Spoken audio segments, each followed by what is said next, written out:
Salam, axşamınız xeyir olsun, hörmətli tamaşaçılar. Xəzər xəbərin əsas buraxılışı ilə qarşınızdayıq. Studiyada Arzu Xəlilovadır. Bugün Misirdə yalnız Yaxın Şərqin deyil, dünyanın gələcək taleyinin həll olunacağı samit keçirilir. Dünyanın diqqəti məhz Prezident İlham Əliyevin də iştirak etdiyi Yaxın Şərq sülh samitinə yönəlib. Qəzza bölgəsinin gələcəyi ilə əlaqədar təşkil olunan samitdə qlobal siyasətdə söz sahibi olan dövlətlərin başçıları iştirak ediblər.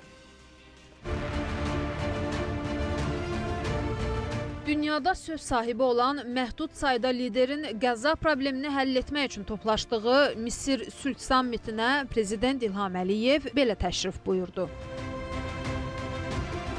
Yer kürəsi üzərində sülh göyərçinlərinin diqqət çəkdiyi Şarm el-Şeyx şəhərində sammitin keçirildiyi Beynəlxalq Konqres Mərkəzində dövlət başçısını Misir prezidenti Əbdülfəttah əl-Sisi qarşıladı. Sammit başlayana qədər liderlər öz aralarında həmsöhbət oldular. Prezident, dostumuz, qardaşımız Pakistanın baş naziri Şahbaz Şəriflə xüsusi mehribanlıqla salamlaşıb görüşdü. Sonra Ermənistan baş naziri Nikol Paşinyan da onlara qoşuldu. Bu isə Yordaniyanın kralı 2. Abdullahdır. Daha sonra dövlət başçısı Fələstin dövlətinin prezidenti Mahmud Abbasla görüşdü. Bu görüşdə də isti salamlaşma diqqət çəkdi.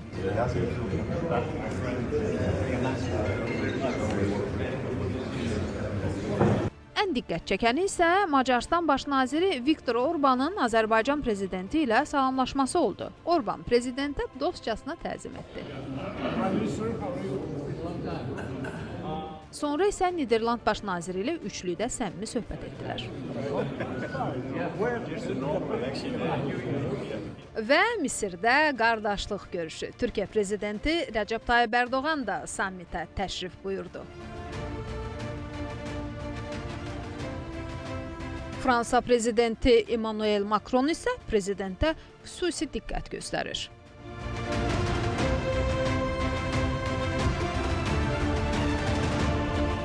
Sonra isə Qəzza sammiti başladı. İsrail səfərindən sonra Misirə gedən Amerika Birləşmiş Ştatları prezidenti Donald Trump sammitdə iştirak edən dövlət və hökumət başçılarını, o cümlədən Azərbaycan prezidenti İlham Əliyevi qarşıladı. Bu görüşdə də səmimi görüntülər yer aldı. Trump Əliyevi səmimi salamladıqdan sonra dövlət başçısının ünvanına bu sözləri işlətdi. O sülhsevərdi, amma siz onun düşməniniz olmasını istəməzdiniz.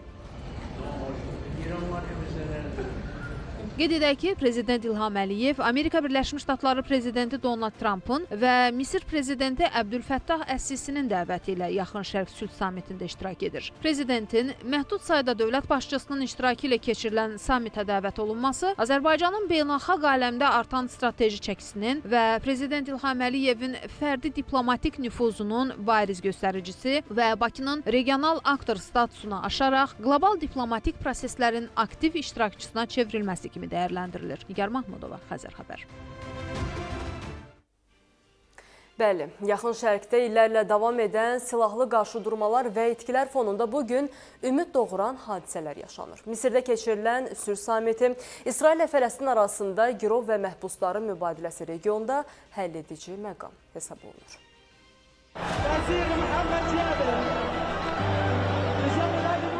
Qəzzada illərdir davam edən müharibə, dağıntı və göz yaşları arasından bugün ümid işığı boylanır.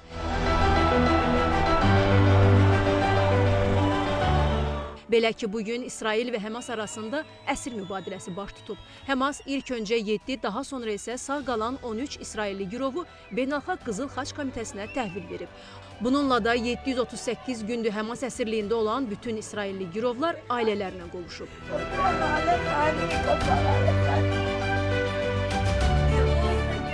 İsrail isə ömürlük cəzaya məhkum edilmiş 250 Fələstinlini, eləcə də 2023-cü il oktyabrın 7-sindən bəri həbs olunan 1700-dən çox Fələstinli məhbusu azad edib. Azad edilən Fələstinli məhbuslar Qəzzaya və Rəmallaha aparılıb.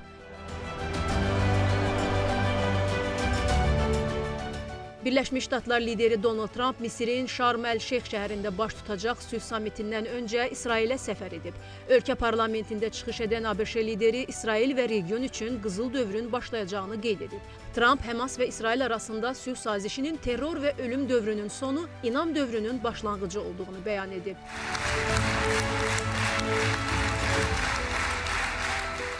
İsrailin baş naziri Benyamin Netanyahu isə Donald Trumpın İsrailin ən ali dövlət mükafatı olan İsrail mükafatına namizədliyini irəli sürüb. Onun sözlərinə görə Trump bu mükafata layiq görülən ilk qeyri-İsrailli olacaq. Bu arada Donald Trump'ın Knessetdə çıxışı zamanı kiçik bir insident də baş verib. Belə ki, parlamentin iki müxalif deputatı Trump'ın çıxışı zamanı Fələstin dövlətinin tanınmasına çağırış edən plakat qaldırıb və şüarlar səsləndirib. Mühafizəçilər dərhal həmin deputatları zaldan çıxarıb. Trump isə hadisəyə görə nitqinə qısa müddət fasilə verməli olub.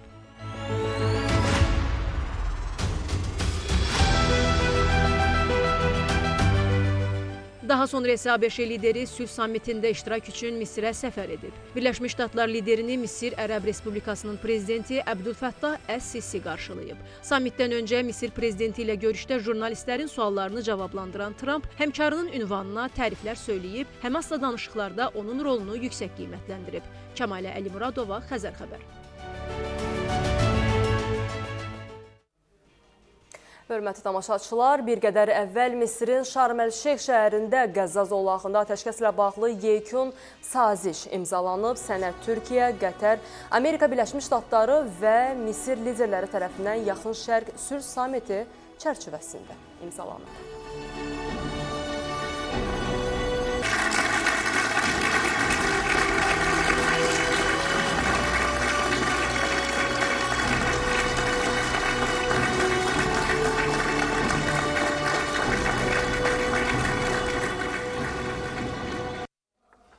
Və sammitlə bağlı daha bir xəbərimiz var. Amerika Birləşmiş Ştatları prezidenti Donald Trump Azərbaycan prezidenti İlham Əliyevi çox güclü lider adlandırıb.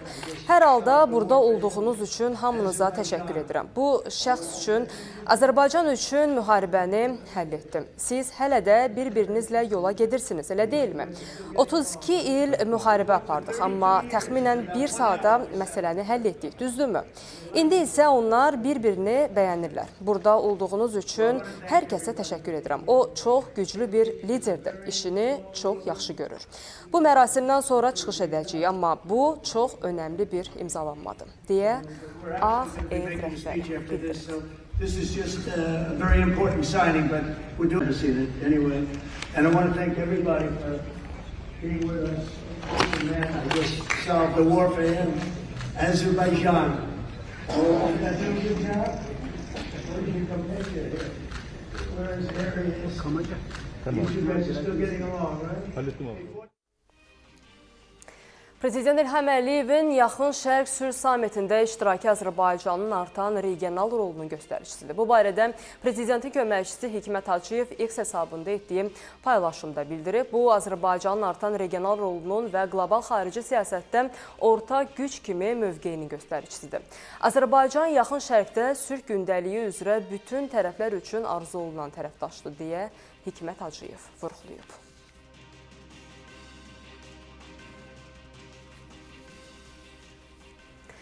Davam edir, hörmətli tamaşaçılar.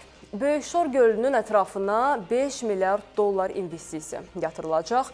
İnvestor isə Birləşmiş Ərəb Əmirliyinin Modern Holding şirkətidir. Bəs layihənin məqsədi nədir?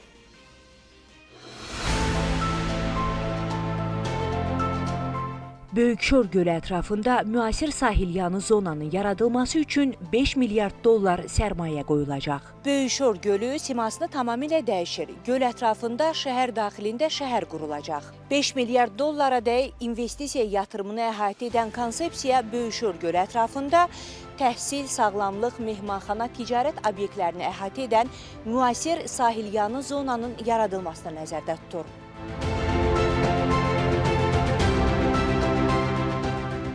İmzalanmış müqaviləyə əsasən burada Birləşmiş Ərəb Əmirliyindən olan Modern Holding şirkəti müasir bir zona qurmağı planlaşdırır. İqtisadçı ekspert Xalid Kərimli bildirir ki, plana əsasən Böyükşor gölünün ətrafı ölkənin 3-cü əsas inşaat meydanına çevriləcək. Böyükşor gölü ətrafında görüləcək işlər həm təmizlənmə, həm infrastruktur, həm tikinti işlərində bu proses dönəmində iş yerləri açılacaq və tikinti sektoruna ciddi sifarişlər verəcək, tikinti materialları bazarına ciddi sifarişlər formalaşacaq. Ekspert deyir ki, həyata keçiriləcək layihənin digər sahələrə də təsirləri olacaq. Bu istiqamətdə görülən işlər otellərin, yaşayış obyektlərinin, əyləncə obyektlərinin, yaşayış sahələrinin, müxtəlif belə deyək, bu təyinatlı tikililərin həyata keçirilməsi onu gətirib çıxaracaq ki, ölkənin daşınmaz əmlak bazarında inkişafını biz müşahidə edəcəyik. Qeyd edək ki, layihə çərçivəsində Böyükşor gölünün ekoloji təmizlənməsi istiqamətində də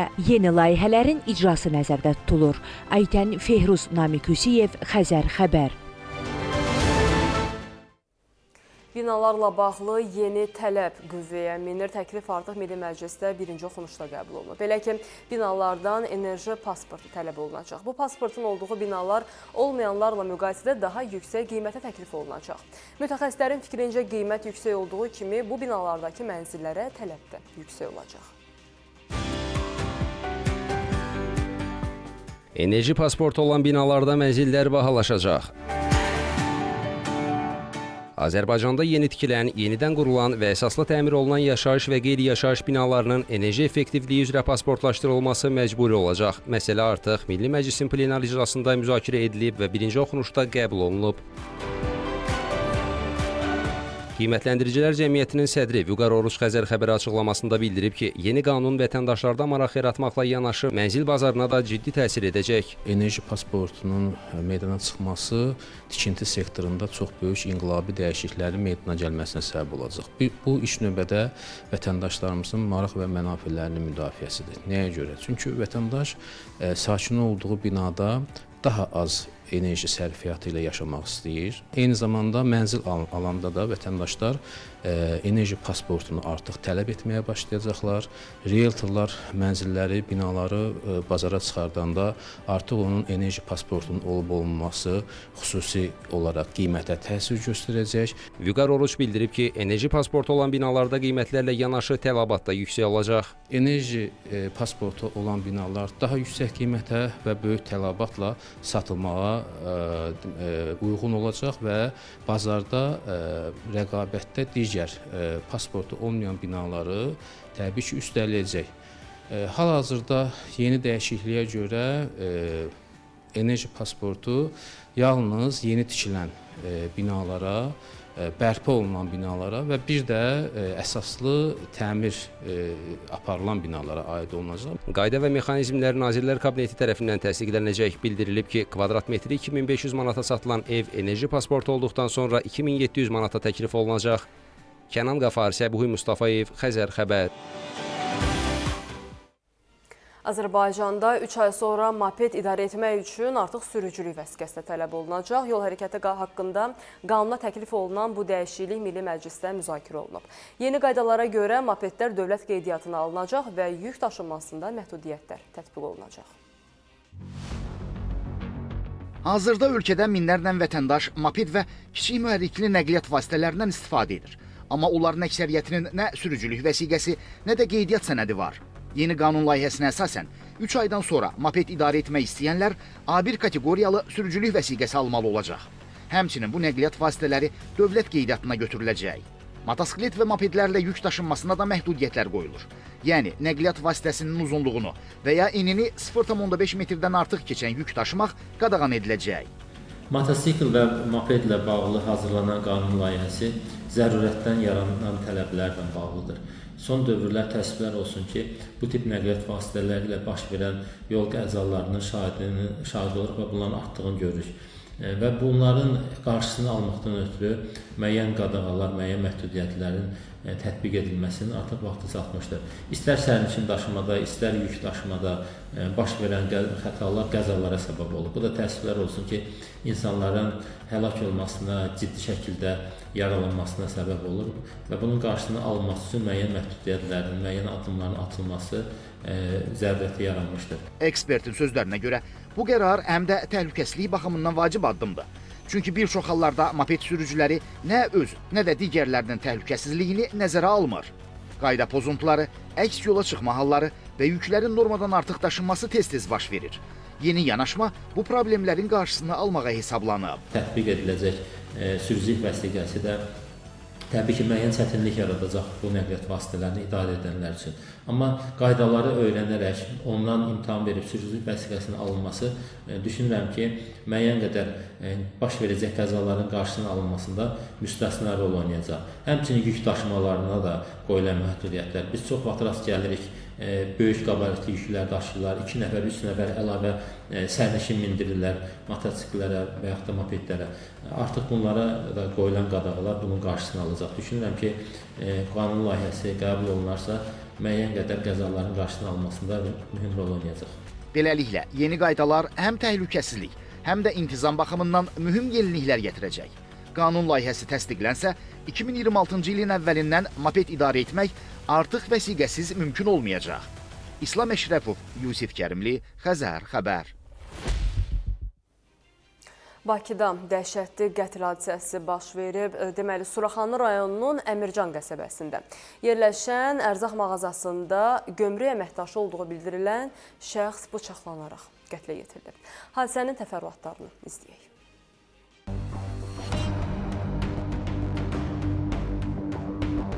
Bakıda mağaza sahibi ürəyindən bıçaqlanaraq qətlə yetirilib. Çıxdım, gördüm şu Ayxan qanın içindədir. Hava nəqliyyatında Baş Gömrük İdarəsinin əməkdaşı olduğu bildirilən şəxs ərzaq mağazasında bıçaqlanıb. Hadisə Suraxanı rayonu Əmircan qəsəbəsində baş verib. Hadisə bu obyektdə baş verib. Belə ki, Ayxan Mustafayev öz mağazasında qətlə yetirilib. Hadisə ilə bağlı hüquq mühafizə orqanlarına məlumat daxil olub, əraziyə əməliyyat qrupu gəlib. 43 yaşlı şəxs xəstəxanaya çatdırılsa da onun həyatı xilas etmək mümkün olmayıb. Hadisəni törətməkdə şübhəli bilinən 16 yaşlı şəxs saxlanılıb. Mərhumun qohumlarının sözlərinə görə, hadisə vaxtı Ayxanın yanında yaxınları olsa da, yeniyetmənin əlində bıçaq olduğundan ona yaxınlaşmaq mümkün olmayıb. Dükanın qabağında otururmuş Ayxan, mənim bibim oğlu. Dükanın qabağında oturub, bu da qıraqdan gəlib, qıraqdan gələndən sonra heç söz demədən yaxınlaşıb Ayxanın bir dənə ürəyinə vurub, qoluna vurub, ayağına vurub. İşte, yandakılar bir bıçaqları olub. Onlar şok vəziyyətində olublar, kömək eləyə bilməyiblər, yaxın dura bilməyiblər, yəni o da bıçaqla yaxınlaşırmış, vura bilər ha. Da heç də eləyə bilməyiblər, təzən balnisə çatdırıblar, balnisədə keçirib. Hadisənin səbəbi isə heç kimə məlum deyil. Olub deyəndə ki, uşaq narkoman idi, nə idi bilmirik də, polis araşdırması gedir. Heç nədən burada həmin və burada vurub bıçaqla gedir, qaçıb. Əməkdaşın da ki, özü kömrük əməkdaşı idi, ağıllı, kəmallı, onun heç bir problemi yox idi. O adamı tanıyırdınız bəs buranı? O adamı da tanımırdım mən, yox. Rəhmətliyin özü işləyən, qoçaq, hər bir insana qarşı münasibət, hər bir insana qarşı, hər bir kasıba qarşı, yoxsula qarşı yaxşı insanlardan biri olub. 3 dənə uşağı qaldı körpə. Biri ilə qızı lap balacadır. Faktla bağlı Suraxanı rayon prokurorluğunda Cinayət Məcəlləsinin 120.1-ci maddəsi ilə cinayət işi başlanıb. Araşdırma davam etdirilir. Fidan Əsədli, Cəfər Qasımov, Xəzər xəbər. Sədərə Ticarət Mərkəzində sahibkarlarla Dövlət Reklam Agentliyi arasında gərginlik yaşanıb. Belə ki, sahibkarlar iddia edirlər ki, Ticarət Mərkəzinin ətrafında onların yerləşdirdiyi ödənişli reklam konstruksiyaları xəbərdarlıq olmadan bugün səhər tezdən sökülməyə başlanılıb. Bu addım sahibkarların ciddi narazılığına səbəb olub. Reklam konstruksiyaları sökülüb, 21 reklam lövhəsi dağıdılıb. Sahibkarlara 210 min manat dəyərində ziyan dəyib. Bu iddialarla Xəzər xəbərin qaynar xəttinə Sədərə Ticarət Mərkəzindən bir qrup sahibkar müraciət edib. İçəri faizi olan nə var? Ödəniş eləmişik. Turniketdən içəridir. Bizə lazım deyil ki, mən məhkəmə yaxındır. Sahibkarlar iddia edir ki, Dövlət Reklam Agentliyi tərəfindən Sədərək bazarında yerləşən reklam konstruksiyalar onlara heç bir xəbərdarlığı edilmədən yığışdırılıb. Hadisə ilə bağlı bugün sahibkarlarla agentlik əməkdaşları arasında gərginlik yaşanıb. Sahibkarlar bu addımın atılmasını qeyri-qanuni hesab etdiklərini deyirlər. Sahibkarlar bildirirlər ki, belə addımlar ticarət mühitinə mənfi təsir göstərir. Bugünkü tələbimiz odur ki, biz reklam varırıq, onlayn satış bizim alverimizi məhv eləyibdir. Biz reklam varırıq, yollara varırıq, pullu reklamlar varırıq, Axşam vırıq, səhər gəldik ki, reklamları söküblər. Yəni ona görə də buna biz istəyirik ki, aidiyyəti qurumlar baxsınlar. Onu tələb eləyirik. Yəni reklam eləyirik ki, klient gəlsin, içəri girsin. Tanımayan bilsin ki, biz harda işləyirik. Biz sahibkarıq, gəlmişik. Bizim reklamları sökülür. Girişin əvvəlində bizim reklamlar olmalıdır ki, müştəri... Mağazaların reklamları. Mağazanın reklamları, bəli. Müştəri görsün, gəlsin mağazaya. Burada sökəndən sonra heç bir müştəri bura girə bilməz.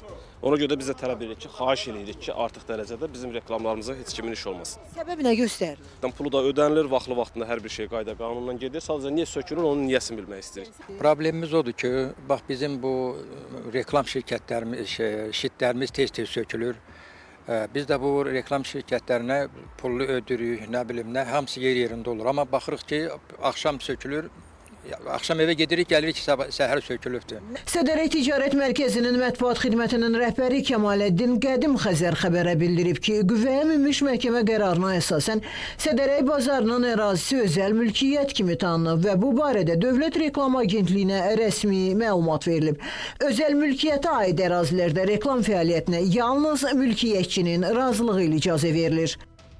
Azərbaycan Reklam Agentliyinin əməkdaşları Sədərək Ticarət Mərkəzinə necə deyərlər ki, belə hücum eləyiblər. Bu artıq üçüncü bura müdaxilədir.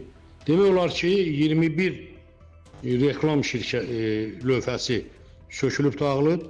Bunu hesablamışıq, mütəxəssislər hesablayıblar.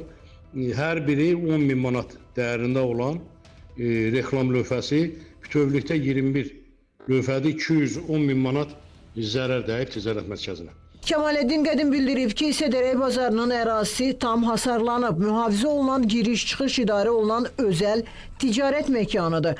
Reklam konstruksiyaları bazarın daxili ticarət zonasında, yəni ictimai yol və ya bələdiyyə ərazisi ilə əlaqəsi olmayan hissələrdə quraşdırılıb. Dövlət Reklam Agentliyindən isə bildirildi ki, söküntü işləri qanun çərçivəsində reallaşdırılıb. Sevinç Vaqif qızı, Üzeyir Ağayev, Xəzər xəbər. Paytaxtın Nizami rayonu 8-ci kilometr bazarı yaxınlığında ciddi parklanma problemi yaşanır. Bazarın arxa tərəfində küçədə parklanma nişanları qoyulsa da, avtomobilləri saxlamaq üçün ərazidə faktiki yer yoxdur. Bazarda yer tapa bilməyən bəzi şəxslər parklanma yerini də, belə deyək, meyvə, tərəvəz satırlar həmin yerdə. Bəs qurumlar niyə parklanma yerini zəbt edən şəxslərlə bağlı tədbir görmür? Sujetdən biləcəksiniz.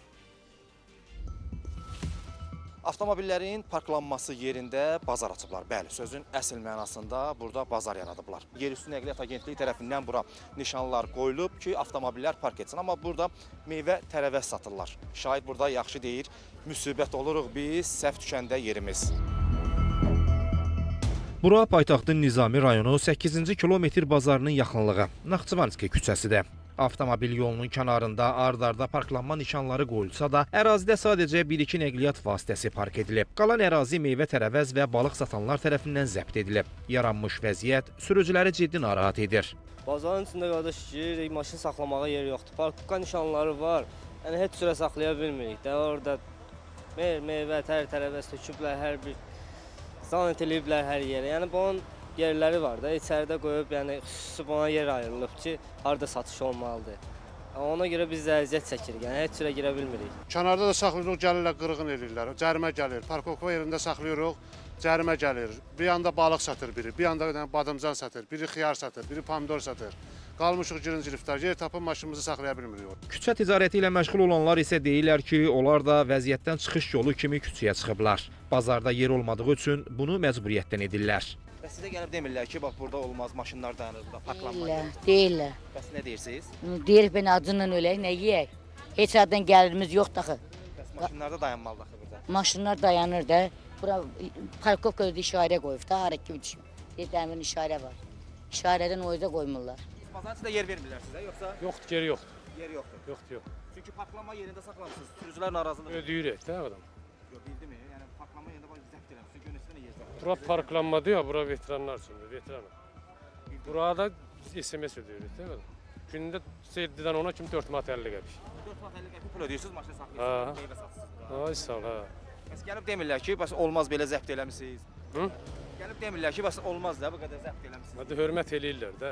Yer yoxdur. Nə qədər bir 5 günlük qutaracaq da indi. Parklanma yerinin belə zəbt edilməsi ilə bağlı Yerüstü Nəqliyyat Agentliyindən bildirdilər ki, nəzarət onlar tərəfindən edilmir. Məsələyə aydınlıq gətirmək üçün Nizami rayon icra hakimiyyətinə də müraciət etdik. Bildirdilər ki, aidiyyatı qurumların əməkdaşları ilə birlikdə həmin əraziyə baxış keçirilib. Baxış zamanı həmin nəqliyyat vasitələrinin asparking sistemi üzrə qeydiyyatdan keçərək ərazidə dayandığı müəyyən edilib. O ki qaldı, küçə ticarəti ilə məşğul olanlara, onlarla da maarifləndirici söhbətlər aparılıb. Bu hallar təkrar ediləcəyi təqdirdə aidiyyatı qurumlar tərəfindən inzibati məsuliyyət tədbirlərinin görüləcəyi bildirilib deyə rayon icra hakimiyyətindən qeyd etdilər. Ramal Abdullayev, Namiq Hüseyev, Xəzər xəbər. Dəfələrlə məktəblərdə pul yığılması ilə bağlı səs yazıları paylaşılıb və ictimailəşib. Bu səs yazılarının əksəriyyətində isə pulu yığan da, təşkil edən də elə valideyn komitələrinin rəhbərlərinin olduğu bildirilir. Elə sıradakı sujetimizdə WhatsApp qrupları yaradıb müəyyən günlərdə valideynlərdən pul yığan valideyn komitələri ilə bağlıdır. Nədir onların işi, məqsədi? İstəyək. Valideynlər və onların WhatsApp qrupları. Bizim uşaqlar 7-ci sinifdə bizim valideynlər 30 manat pulu verməyə, nə bilmir, vermək istəmirlər. Hər şeyə pul tapır indi bəzi valideynlər. Müəllimələr indən belə bizim uşaqlarımızı yola verəcəklər. Eləmək lazımdır axı. Bu səs yazısı bir müddət əvvəl Abşeron rayonunda yerləşən 2 nömrəli tam orta məktəbin valideyn komitəsindən yayıldı. Valideynlər pul yığırlar digər valideynlərdən.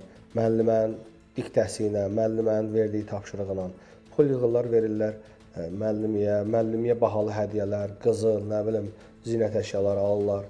Bu valideyn isə Nizami rayonunda yerləşən 32 nömrəli tam orta məktəbdən şikayət edir. Siyahını bir qədər də uzatmaq olar. Abşeron rayonunda yerləşən 5 saylı orta məktəb, paytaxtın Xətai rayonunda 64, Nizami rayonunda 250, Pirallahı rayonunda yerləşən 186 nömrəli tam orta məktəblər. Bu təhsil müəssisələrini birləşdirən bir məqam pul yığılması, digəri isə bu pulları valideynlərin yığması, təşkil etməsidir. Xüsusilə 5 oktyabr müəllimlər günü ərəfəsində məhz elə valideynlər komitəsi adı altında yaradılan WhatsApp qruplarının əsl məramı ortaya çıxdı. Bir çox valideynlər pul yığılmır, biz vermirik desələr də real mənzərə ifşa oldu. Elə dırnaqarası təşkilatçı valideynlərin səs yazıları ilə. Mikrofonumuza danışan bəzi valideyn və müəllimlər isə bu haldan xəbərsiz olduqlarını deyirlər. Valideyn komitələri yaradılarkən bildirildi ki, vəzifəsi təhsil prosesinə dəstək vermək, məktəb və ailə arasında əlaqəni möhkəmləndirmək və məktəbin idarə etməsində valideynlərin iştirakını təmin etmək olacaq. Ancaq indi valideyn komitələrinin adı ən çox pul yığılması ilə bağlı şikayətlərdə səsləndirilir. Valla valideynin düşmanıdır. Nə deyim? Eləmək olmaz. Bu günlərim bir şeyə görə nəsə müəyyənləşdirirsən, özünü göstərirsənsə, sabahsı gün sən 11 il uşağın bir yerdə oxuyacaq. Lazım deyil. Valideynlərdə də günah var, valideynlər deyilir, bəli. Əgər hər kəsən ehtiyacı varsa, müəllimə bir gül hədiyyə eləmək, nəsə özü eləyə bilər. Valideyn komitəsi yalandan deyək ki, ay bunu yığaq, onu yığaq, heç o bindən ona yaxşı baxmıram. Təhsil ekspertinin sözlərinə görə qanunla valideynlər məktəbdə yalnız ictimai işlərdə iştirak edə bilər. Valideyn komitələri hər hansı bir hüquqi əsası yoxdur. Bu sadəcə olaraq məktəbdə valideynlərin özlərinin könüllü şəkildə təşkil etdikləri və tədrisə bilavasitə mənfi təsir göstərən bir haldır. Məktəblərdə direktorun ad günləri və yaxud da sinif rəhbərinin ad günləri kimi və yaxud da əlamətlər günü, müəllimlər günü 8 mart bu və digər bayramlarla bağlı pul yığılma kampaniyası həyata keçirilir və burada etiraz edən valideynlər çox təəssüflər olsun ki, digərləri tərəfindən ciddi şəkildə təzyiqə məruz qalırlar. Bəzi hallarda məktəb rəhbərliyi, direktor müavini, sinif rəhbərləri, hətta müəllimlər özləri də maraqlı olurlar ki, belə WhatsApp qrupları mövcud olsun və həmin əlamətlər günlərdə, bayram günlərində, ad günlərində pul yığılması həyata keçirsin. Təbii ki, bir mənalı şəkildə bu qadağan ola biləcək bir alət deyil, amma məktəblərdə maarifləndirmə aparmalıdır. Ekspert bildirir ki, hazırda ölkənin 4432 orta və ümumi təhsil məktəbində 1,6 milyon şagird təhsil alır və şagirdlər 82 min sinifdə birləşiblər. Bu isə o deməkdir ki, məktəblərdə ayrı-ayrı siniflərə bağlı olan azı 82 min valideyn komitəsi və onların WhatsApp qrupu var. Minaya Zamanova, Cabbar Qaryağdıoğlu, Xəzər xəbər. Ceyranbatan bağları adlanan ərazidən hər gün Bakıya gəlmək istəyən yüzlərlə sakin avtobus problemi yaşayır. Sakinlər deyirlər ki, səhər saatlarında avtobus tapmaq sözün əsl mənasında müşkül məsələyə çevrilir. Ümumiyyətlə, problemin yaranmasına səbəb nədir? Məsələyə aidiyyatı qurumun da açıqlaması var. İzləyək. Görüntülər hər gün saatlarla Bakıya getmək üçün Ceyranbatan ərazisində avtobus gözləyən sərnişinlərin yaşadığı vəziyyəti əks etdirir. Sumqayıtdan Bakıya hərəkət edən avtobuslar Ceyranbatan bağları istiqamətində sərnişin götürə bilmir. Sakinlərin sözlərinə görə, xüsusilə səhər saatlarında avtobus qıtlığı yaşanır. Nəticədə işə və təhsil müəssisələrinə gedən insanlar saatlarla dayanacaqlarda gözləməli olurlar. Vətəndaşların şikayəti Sumqayıtdan Bakıya hərəkətdə olan avtobuslarla bağlıdır. Belə ki, Ceyranbatan bağlarında yaşayan sakinlərin fikrincə, səhər saatlarında, əsasən pik saatlarında onlar məhz bu istiqamətdə yolda marşrut gözləməyə məcbur qalırlar. Onlar üçün müşkül məsələyə çevrilir ki, məhz bu istiqamətdən Bakıya, yəni Avtovağzal 20 yanvar istiqamətinə gedə bilmirlər. Sakinlər bildirirlər ki, ekspres marşrut kimi fəaliyyət göstərən 594 və 595 nömrəli avtobuslar bağlar adlanan ərazidə saxlamalı olduqları halda Sumqayıtda dolduğu üçün dayanmadan birbaşa hərəkətlərini davam etdirirlər. Bu istiqamətdə fəaliyyət göstərən digər avtobuslar isə ümumiyyətlə gec gəlirlər. Hardasa sentyabr ayının 15-dən üzü bəri biz Sumqayıtdan Bakıya getməyə çox əziyyət çəkirik. Marşrut ayırıblar, 94-dür, 95-dir. Ancaq bu çatırmır. Xahiş edirik, bax, gedən bir marşrutlara da imkan yaratmırlar. Xahiş edirik ki, bununla bağlı bir tədbir görülsün. Yəni problem nədir? Səhər saatlarında avtobus tapılır. Bəli, saat artısa 10-a qədər, demək olar ki, saat 6-dan 10-a qədər buradan Ceyranbatan ərazisindən, demək, bağlar yoludur. Ceyranbatan, biz ümumiyyətcə marşrut demək olar ki, tapmaq mümkün deyil. Bir ara yaxşı idi Hyundai'lar ki, məsələn, Fordlar götürürdü bizi, gedirdik, mənzil başına çatdırdı, avtobus xəttindən istifadə edirlər. O böyük Nepalan nəqliyyat vasitələri də burada dolu gəlir Sumqayıtdan, saxlamırlar. Gedir Ceyranbatanda saxlayır, heç orada da saxlamır. Biz də burada qalırıq müştəri şəkildə yolun qırağında. Məsələ ilə bağlı Yerüstü Nəqliyyat Agentliyinin Sumqayıt Regional İdarəsindən Xəzər xəbərə bildirilib ki, Ceyranbatan qəsəbəsi sakinlərinin Bakı şəhərinə daşınması üçün 594 və 595 nömrəli marşrut xətləri fəaliyyət göstərir. Lakin səhər və axşam pik saatlarında Sumqayıt avtovağzalında yaranan sərnişin sıxlığı səbəbindən bu avtobuslar aralıq dayanacaqlarda, o cümlədən Ceyranbatan qəsəbəsində sərnişin götürməkdə çətinlik çəkirlər. İdarədən qeyd olunub ki, yaranmış narazılıqların aradan qaldırılması məqsədi ilə daşıyıcı şirkət Bakubas MMC-nin rəhbərliyinə tapşırıq verilib. Tapşırığa əsasən xəttə əlavə avtobusların cəlb edilməsi və aralıq dayanacaqlardakı sərnişinlərin də xidmətdən yararlanması üçün avtobus salonlarında müəyyən sayda boş yerlərin saxlanılması nəzərdə tutulur. Hazırda vəziyyətin nəzarətdə saxlanıldığı və yaxın günlərdə sərnişin daşımalarında yaranan sıxlığın azaldılması üçün tədbirlərin həyata keçiriləcəyi bildirilib. Nizami Rəsulov, Nərmin Məmmədhəsənli, Xəzər xəbər. Oğuz rayonunda bir nəfərin ölümü ilə nəticələnən yol nəqliyyat hadisəsi baş verib. Qəza ötən gecə Padar Böyük Söğüdlü yolunun Padar kəndi ərazisindən keçən hissəsində qeydə alınıb. Avtomobil idarəetmədən çıxaraq ağaca çırpılıb və yanıb.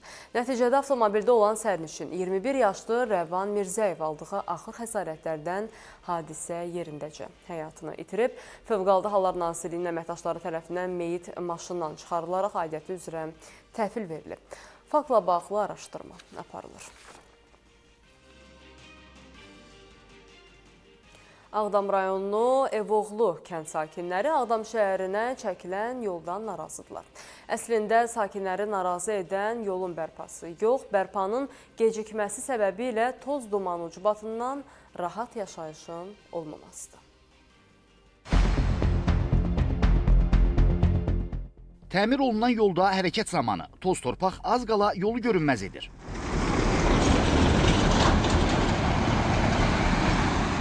Kadrlar Ağdam rayonundandır. Ağdam Hindarq yolu işğaldan azad edilən ərazilərimizdə aparılan bərpa işləri çərçivəsində təmirə dayanıb. Sakinlər deyir ki, Ağdam şəhərinə aparan bu yolun təmir olunması işlərinə başlananda çox seviniblər.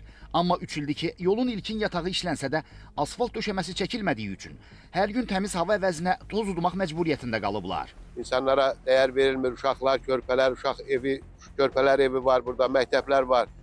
Burada yaşayış mümkün deyil. Sizdən xahiş edirik ki, bizə köməklik göstərəsiniz. Cəmaatımız tozdan xəstəlik tapıb, xəstəlik dünyanı götürüb gedir toz dumana görə. Maşınlarımız pis gündədir. Aidiyyəti qurumlardan xahiş edirik. Bizim bu müraciətimizə diqqət yetsinlər. Sakinlər onu da iddia edirlər ki, avtomobillərin ən aşağı sürətlə hərəkəti belə yolda qatı toz dumanı yaradır. Onlar da istəmədikləri halda 24 saat ərzində toz dumanı içərisində nəfəs almalı olurlar. İndi bərbad günlərdən, bunu heç olmasa gəlsinlər, bilməm, sulasınlar, ya bu qreyder salsınlar.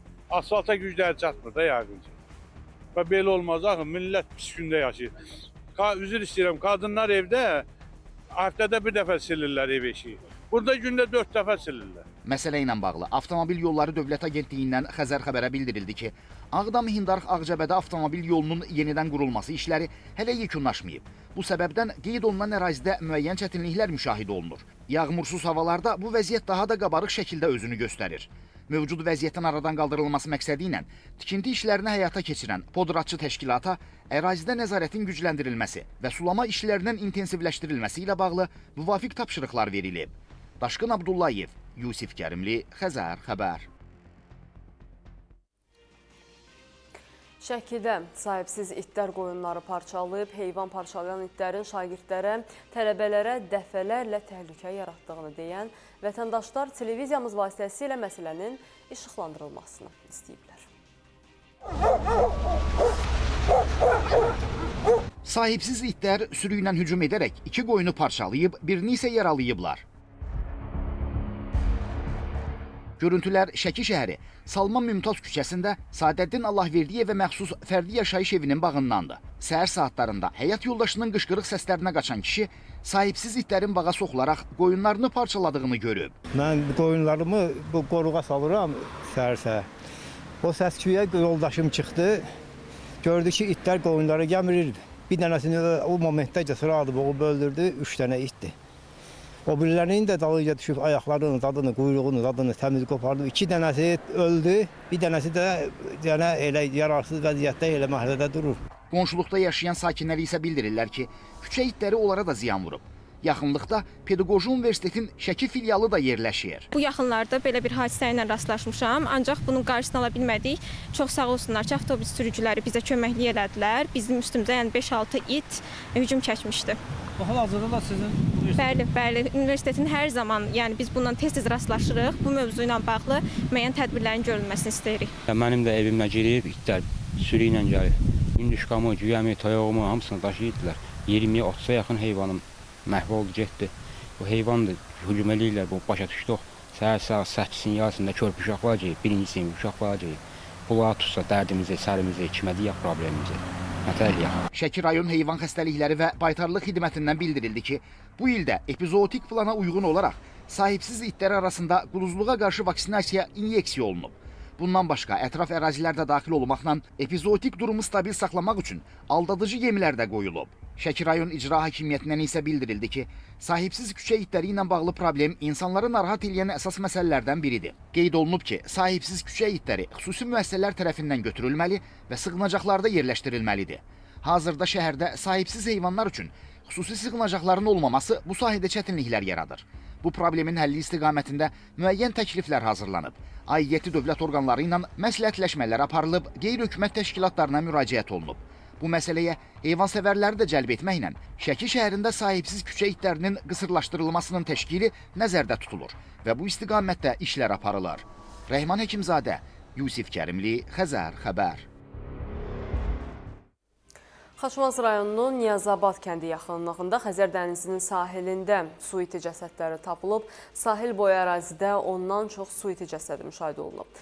Cəsədlərin bir hissəsi çürümüş vəziyyətdədir. Bəziləri isə vəhşi heyvanlar tərəfindən parçalanıb. Məlumata görə su itilərin cəsədləri bir neçə gündür sahildə qalsa da hələlik məsul qurumlar tərəfindən ərazidə heç bir təmizləmə və ya araşdırma işləri aparılmayıb. Son illərdə Xəzər dənizinin müxtəlif sahələrindən analoji hallar dəfələrlə qeydə alınıb. Və mütəxəssislər bu hadisələri dəniz suyunun çəkilənməsi, iqlim dəyişiklikləri, eləcə də su itilərin qida zəncirinə daxil olan toksinlərin artması ilə əlaqələndirirlər.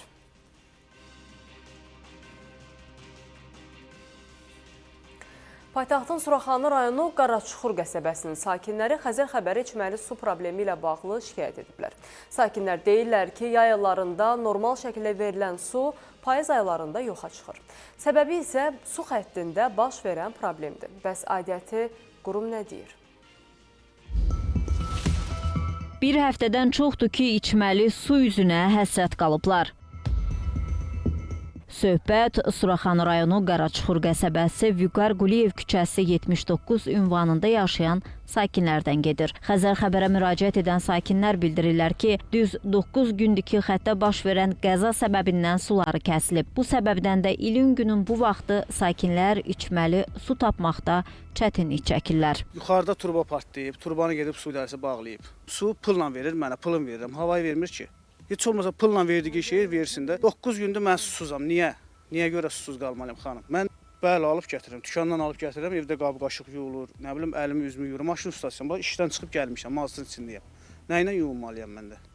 Səhər-səhər uşaq məktəbə yola sallam. Bu uşaq əl üzünü yumalıdır, nə bilim dişini fırçalamalıdır, bunun paltarı yuyulmalıdır. Nətər eləyək, necə eləyək? Kimə dərdimizi deyək? Suyumuz dağdan gəldi, indi partladığına görə indi 9 gündür bizi yubadırlar. Elə bu gün gələcək, sabah gələcək. Amma hələ ki su yoxdur. Susuz necə əziyyət hər şey, qab su ilə yuyulur, paltar, onun sinməyi var, məsəl üçün. Sakinlər su xəttində yaranan problemlə bağlı aidiyyatı quruma da məlumat veriblər. Bağlayandan sonra müraciət ediblər ki, bu düzəltmək lazımdır, cəmaət susuz qalır. Ki, haçan xalq qalxar ayağa, gəlib şikayət edirlər, sonra gedib açarıq su, düzüb qoşarıq. Neçə gündür də mən Azərsuna da zəng vururam. Bizim öz idarəmizə də zəng vururam, yola verirlər. Hamısı da telefonda qeydiyyatda var. Hamısı yola verir ki, hə, gəlib baxacaq, nə bilim, nə edəcək. Azərsu hələ ki, nə bilim, materialla bağlı deyir, siz yazılı sözlə müraciət eləməlisiniz ki, material versinlər. Ondan sonra o materialı gəlib bizim işçilər eləsinlər, quraşdırsınlar, suyu təmin eləsinlər.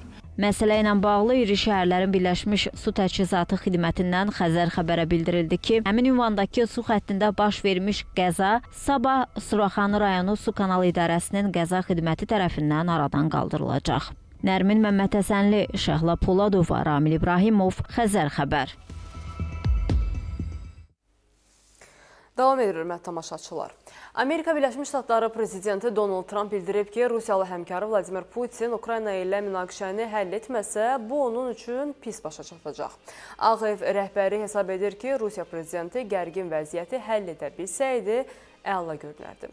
Düşünürəm ki, o bunu həll edəcək. Ancaq hər halda biz hərəkət edəcəyik. Əgər həll etməsə, bu onun üçün pis başa çatacaq, deyə Trump qeyd edib. Birləşmiş Ştatlar prezidenti həmçinin Rusiya-Ukrayna münaqişəsinin həll olunmayacağı təqdirdə Tomahawk raketlərinin Kiyevə verilməsi imkanlarını güman edir. Trumpın sözlərinə görə o Putinlə bu mövzuda danışa bilər.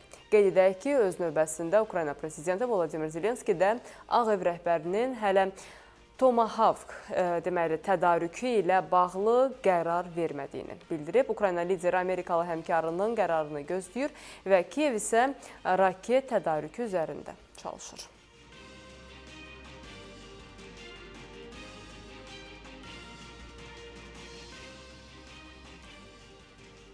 Azal donanmasını yeniləməyə davam edir. Cari ildə ikinci yeni Airbus A320 Neo Bakıya gəlir.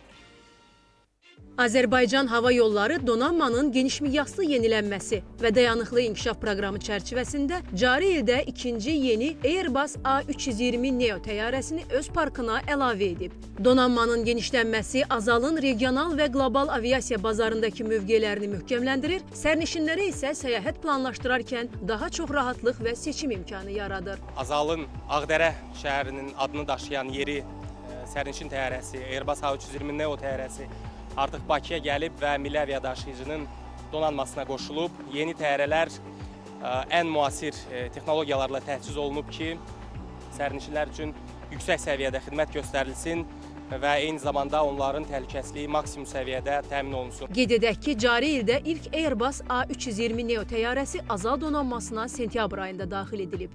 Avia şirkətinin inkişaf planına əsasən 2032-ci ilədək donanma 30-dan çox yeni təyyarə ilə genişləndiriləcək. Bu, Azala regionun ən müasir və enerji baxımından səmərəli təyyarə parklarından birini formalaşdırmağa imkan verəcək. Tamstor məhsulların qiymətində ciddi dəyişiklik edib. Artıq bazardan ucuz ət, toyuq və meyvə tərəvəz ala biləcəksiniz.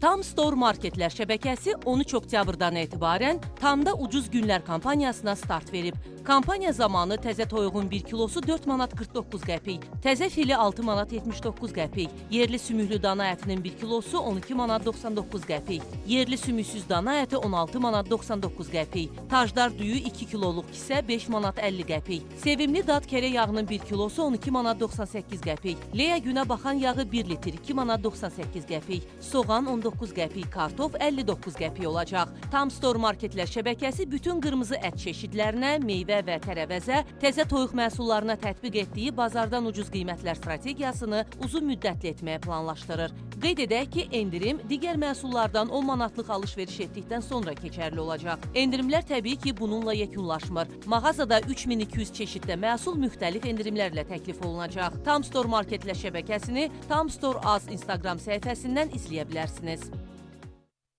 Belə bugünkü xəbərlərimizdən bu qədər hörmətli tamaşaçılar. Sabah eyni saatda yenidən görüşmək ümidi ilə.